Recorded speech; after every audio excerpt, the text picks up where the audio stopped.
Alright, well, I'm going to do another video because I'm feeling a little conspiratorial. It's late, it's casual. I want to talk a little bit about how to beat the whales and what really happened with... I didn't even bring it up in my Coinbase Pro thing because I didn't really think it's that important. It's pretty obvious in my mind what happened. During the day, there was some news that Litecoin would be accepted at Walmart. And for some reason, that affects the Bitcoin chart, where we had a big spike. Bitcoin gained roughly $1,000 and then tanked. And then, recovered and everything went along as normal. This all happened within 1 hour time frame, less than 1 hour time frame. And this was based on Litecoin, so why did Bitcoin change? Well, there's a lot of people out there that use AI trading devices, especially like hedge funds and firms and things like that, that scour the news and the news feeds, which is why when Elon Musk tweets something, because Elon Musk is a celebrity who is in headlines, the computer AI correlates that to whatever he is talking about we're going to invest in. Okay? And this happened because Litecoin was going to be supposedly accepted by Walmart.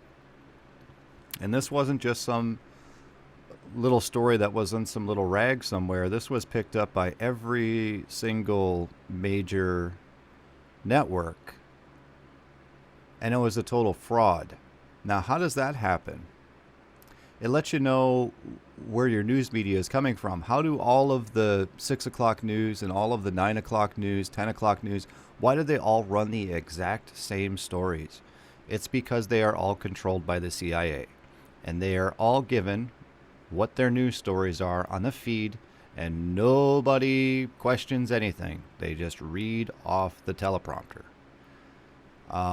This whole thing, you look at the people involved, Walmart, CNBC, Fortune magazine, and countless others, and nobody checked.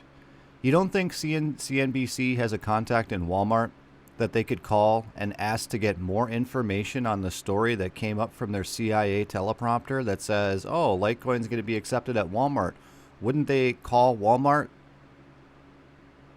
Wouldn't they just pick up the phone and call the guy who owns Walmart, or the family, one of them, and ask them what's more about the story? Here is what I believe really actually happened. And we're winning against the whales. The Bitcoin holders are winning against the whales. We look back, I guess I have to go at a 30-day now. And here, right here at $52,676, September 7th, when we know for basically a fact here, could it be that the IMF and the Federal Reserve decided they wanted to tank Bitcoin when El Salvador is doing its rollout? I'm happy for that because it was a good price to go pick some up. I don't care. Bitcoin's a long game, right? But you go from 52,000 down to 45,000, and here's the thing, is that the long-term holders, nobody sold. The only people who got wrecked, we'll take a look here if I can get it up quickly.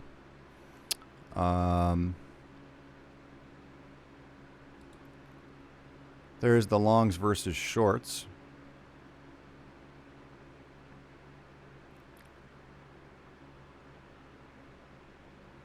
There you are. The only people who got wrecked in this on the 7th, right here, this big spike, these are the people who bet long. Now, let me tell you, when there is big news for any crypto, blockchain, anything, you generally want to have a stop loss and a sell order in, because typically the price is going to rise based on hyped, based on, oh, this is going to be great.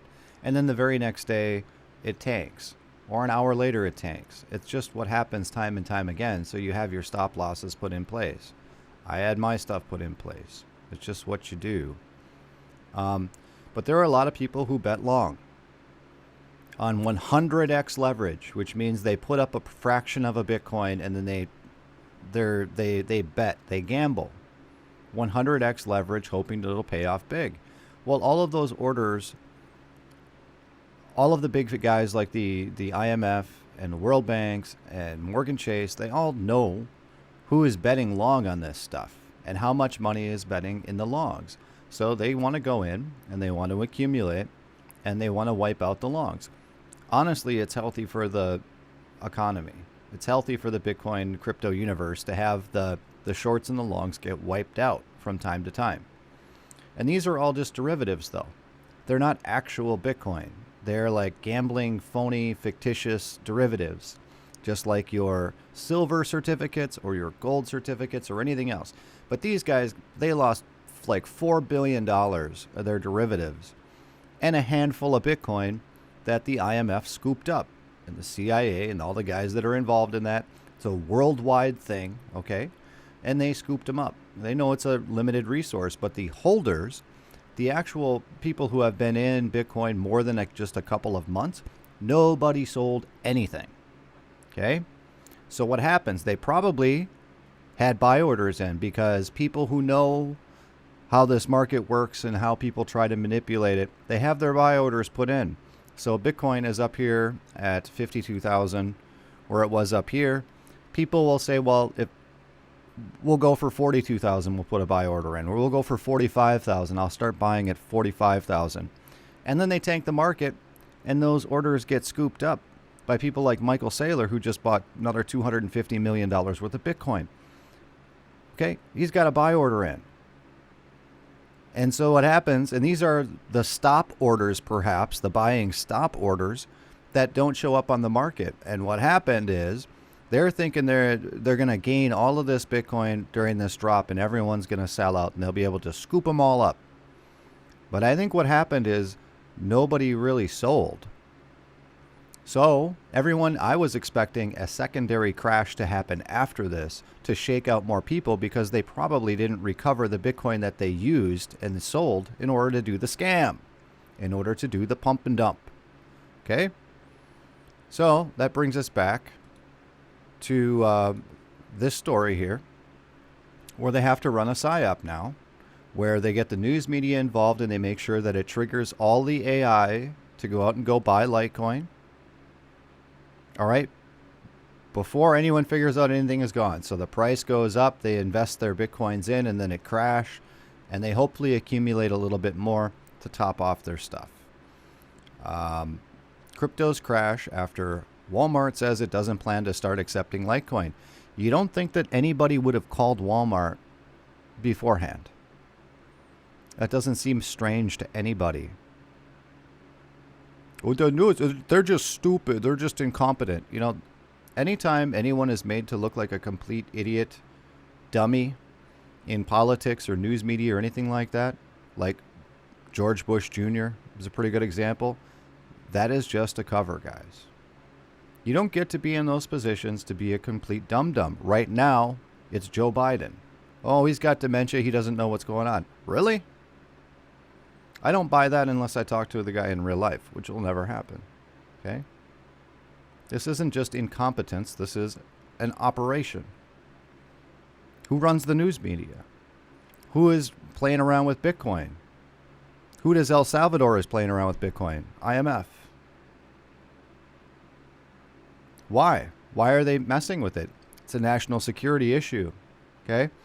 All of these things that has anything to do with finance is going to be a national security issue, which means that in America, we probably have $1 trillion black budget. You'd never know America is actually purchasing any, but you know that they are.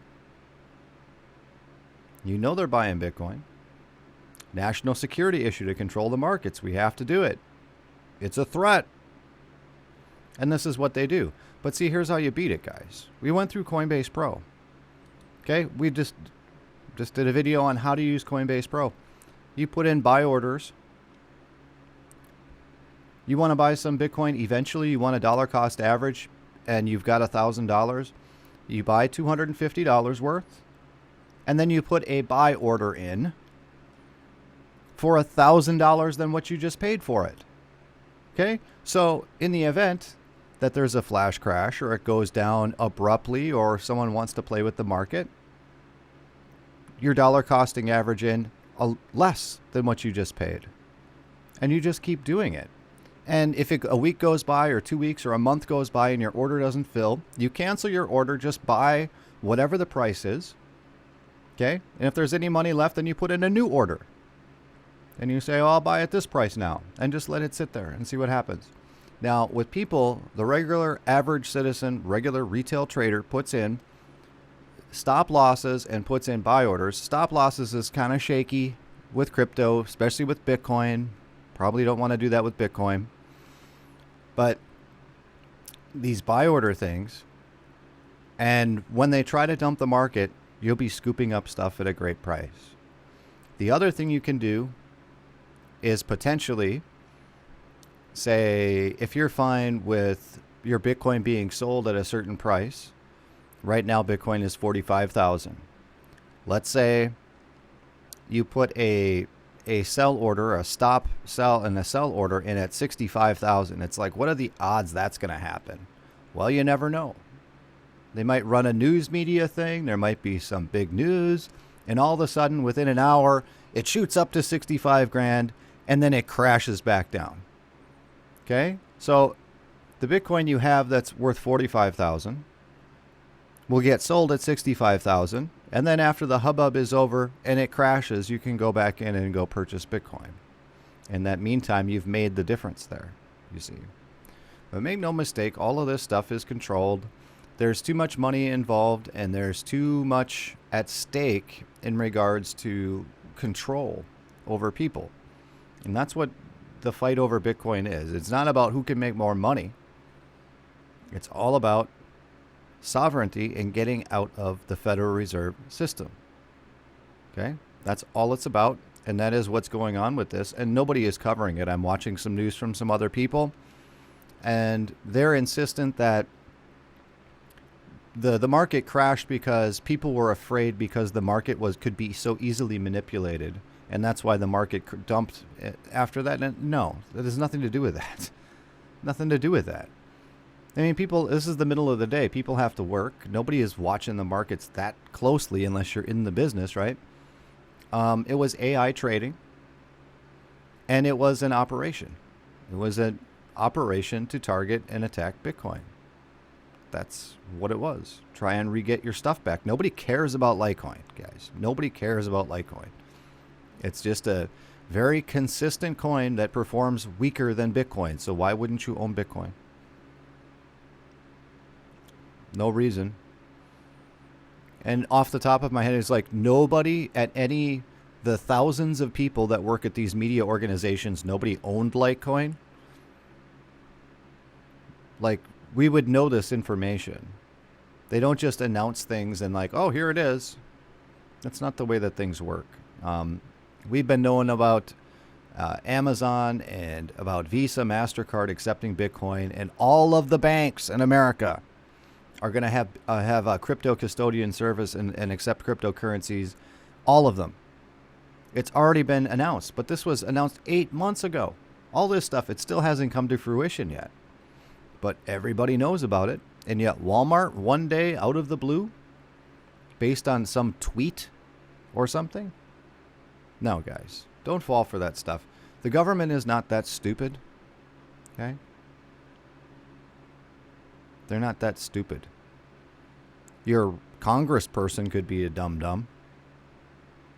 Could be. Your mayor, your city council, sure. You get up there into like your senators who have been there for 30 years. Joe Biden, who's been in Congress since he was like 30 years old. What is that guy, like 80, 90 now? Something like that? You think he's a dum-dum? No. These guys are dumb. And with that, guys, that is what happened with the flash crash or flash pump, flash crash, flash whatever. That happened, and what's going on with Bitcoin is that we are winning against the whales. And people are wisening up, and they're putting in stop losses, and they're putting in buy orders. So when they want to try and wildly manipulate the market, these things are getting bought up, and they are losing their stuff. Every time they do these little market doodads with this, it costs them a lot. Now, I realize money is free. They print it out of thin air. But Bitcoin isn't. Bitcoin's a limited commodity. Okay, the exchanges hardly have anything left for Bitcoin. The miners, they don't want to sell because they just had to move out of China. There ain't hardly any Bitcoin out there. So when you spend, let's say they put 1,000 Bitcoin or 2,000 Bitcoin on the marketplace and they only got 1,800 back. That's 200 Bitcoin they'll never get back unless they steal it from somebody else. They rip it from somebody's hands, right? I don't know the numbers involved of the Bitcoin that they're using and if they're using leverage or what, but there's a cost to doing this. And it's very, very high risk. And the fact that they're doing it, they seem to be a little desperate. And all this does at the end of the day is just slow down the bull market a little bit. It pauses the bull market for a few more weeks, but that's it. You cannot stop the future from happening. You cannot stop it. And with that, we're going to be out of here.